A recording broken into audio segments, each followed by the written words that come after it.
Welcome to ராஜாவட்டி kitchen. நம்ம கிச்சனில் நம்ம இன்றைக்கி என்ன ரெசிபி பார்க்க போகிறோம் அப்படின்னா, நம்ம இன்றைக்கி அல்வா தான் செய்ய போகிறோம். அதுவும் கோதுமை மாவில் தான் நம்ம செய்ய போகிறோம். கோதுமை மாவில் நம்ம பால் எடுத்துகிட்டு நம்ம செய்ய போகிறதில்ல, நம்ம கோதுமை மாவு அப்படியே சேர்த்துட்டு தான் செய்ய போகிறோம். ஈஸியான முறையில் வாங்க எப்படி செய்யலாம்னு பார்க்கலாம். வாங்க வீடியோக்குள்ளே போகலாம். ஸ்டவ் ஆன் பண்ணி கடாயை எடுத்து வச்சிடலாம். நமக்கு கடாய் சூடாயிடுச்சு, நம்ம நெய் சேர்த்துக்கலாம். நமக்கு நெய் சூடாயிடுச்சு, நம்ம முந்திரி சேர்த்துக்கலாம். சேர்த்துட்டு நல்லா வறுத்து எடுத்துக்கலாம். முந்திரி சேர்க்குறது உங்களோட விருப்பம் தான், கொஞ்சம் அதிகமாக கூட சேர்த்துக்கலாம். நமக்கு ரெடி ஆயிடுச்சு, நம்ம எடுத்து ஒரு பிளேட்டில் எடுத்து வச்சிடலாம். அதே கடாயிலே நம்ம அரை கப் அளவுக்கு கோதுமை மாவு சேர்த்துக்கலாம். கோதுமை மாவோட பச்சை வாசனையெல்லாம் போகிற வரைக்கும் நல்லா கலந்து விட்டுடலாம். கொஞ்சம் கலர் சேஞ்ச் ஆகி வரணும், அது வரைக்கும் நல்லா கலந்து விட்டுடலாம்.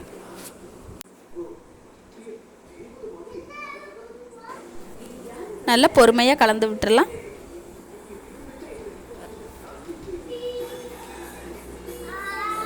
பாருங்கள், நமக்கு நல்லா கொஞ்சம் கலர் சேஞ்ச் ஆகி வர ஆரம்பிச்சிருச்சு. இந்த டைமில் நம்ம ஒரு கப் அளவுக்கு தண்ணி சேர்த்துக்கலாம்.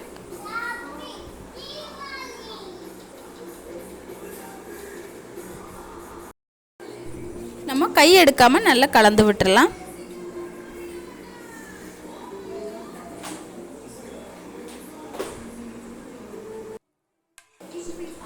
நம்ம வேறொரு கடாயில் ஒரு 2 டேபிள் ஸ்பூன் அளவுக்கு நம்ம சர்க்கரை சேர்த்துக்கலாம். கொஞ்சமாக 1 டீஸ்பூன் அளவுக்கு நம்ம தண்ணி சேர்த்துக்கலாம். சேர்த்துட்டு நல்லா கலந்து விட்டுடலாம். நல்லா ப்ரௌன் கலருக்கு நமக்கு இந்த கலர் சேஞ்ச் ஆகி வர்ற வரைக்கும் நம்ம நல்லா பொறுமையாக கலந்து விட்டுடலாம். பாருங்கள், நமக்கு ஓரளவுக்கு கெட்டி பக்குவத்துக்கு வந்துருச்சு. நம்ம கையெடுக்காமல் நல்லா கலந்து விட்டுடலாம்.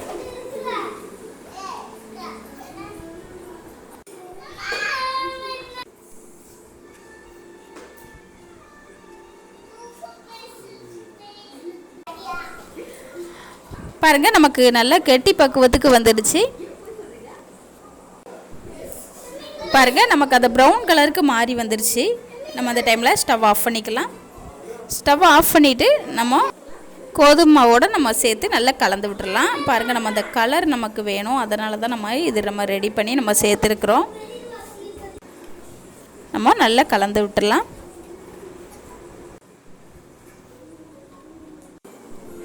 நல்லா நமக்கு கெட்டி பக்குவத்துக்கு வர்ற வரைக்கும் நல்லா பொறுமையாக கை எடுக்காமல் நம்ம நல்லா கலந்து விட்டுடலாம்.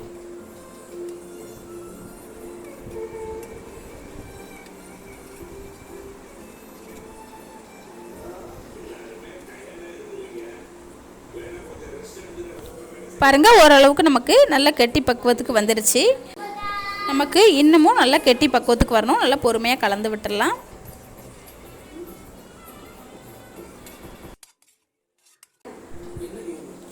பாருங்கள், நல்ல ஓரளவுக்கு நமக்கு கெட்டி பக்குவத்துக்கு வந்துடுச்சு. இந்த டைமில் நம்ம முந்திரி நெய்யில் வறுத்து எடுத்து வச்சுருக்கோம் இல்லையா, நம்ம அதை சேர்த்துக்கலாம். அடுத்ததாக நம்ம அரை கப் அளவுக்கு சர்க்கரை சேர்த்துக்கலாம். உங்களுக்கு இனிப்பு எந்த அளவுக்கு வேணுங்கிறத பொறுத்து நீங்கள் சேர்த்துக்கோங்க. நம்ம அரை கப் அளவுக்கு மாவு எடுத்துருக்குறோம், அரை கப் அளவுக்கு சேர்த்துக்கிட்டோம்னா சரியாக இருக்கும். நல்லா பொறுமையாக கலந்து விட்டுடலாம். இந்த டைமில் கொஞ்சமாக நம்ம நெய் சேர்த்துக்கலாம். நெய் சேர்த்துட்டு நல்லா கலந்து விட்டுடலாம்.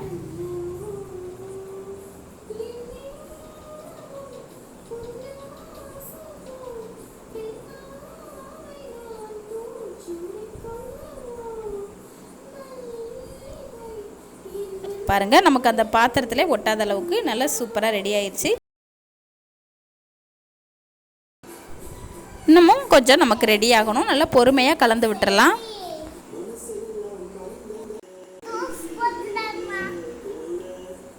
பாருங்கள், நமக்கு எந்த அளவுக்கு சூப்பராக நமக்கு அல்வா ரெடி ஆகிருக்கு. நமக்கு பாத்திரத்தில் கொஞ்சம் கூட ஒட்டலை.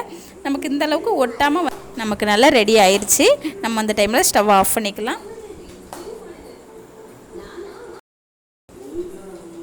அவ்வளோதாங்க, சூப்பராக நமக்கு அல்வா ரெடி ஆயிடுச்சு. நம்ம வேற ஒரு பிளேட்டில் எடுத்து வச்சிடலாம். அவ்வளோதாங்க, சூப்பரான டேஸ்டியான ஹெல்த்தியான நமக்கு அல்வா சூப்பராக நமக்கு ரெடி ஆயிடுச்சு. இதே போல் இதே அளவுகளை நீங்களும் ட்ரை பண்ணி பாருங்கள். ரொம்ப ஈஸியான ஒரு ரெசிபி, புதுசாக பழகுறவங்க கூட ரொம்ப ஈஸியாக செய்யலாம். இந்த ரெசிபி உங்களுக்கு பிடிச்சிருந்துச்சின்னா நம்ம ராஜாவட்டி கிச்சன் சேனலை சப்ஸ்கிரைப் பண்ணுங்கள், லைக் பண்ணுங்கள், பெல் ஐக்கானை கிளிக் பண்ணுங்கள். அப்போ தான் நான் போடுற வீடியோ உடனுக்குன்னா உங்களுக்கு சேரும். அவ்வளோதாங்க. நீங்களும் இது போல் ட்ரை பண்ணி பார்த்துட்டு எனக்கு கமெண்டில் சொல்லுங்கள். நன்றி, வணக்கம்.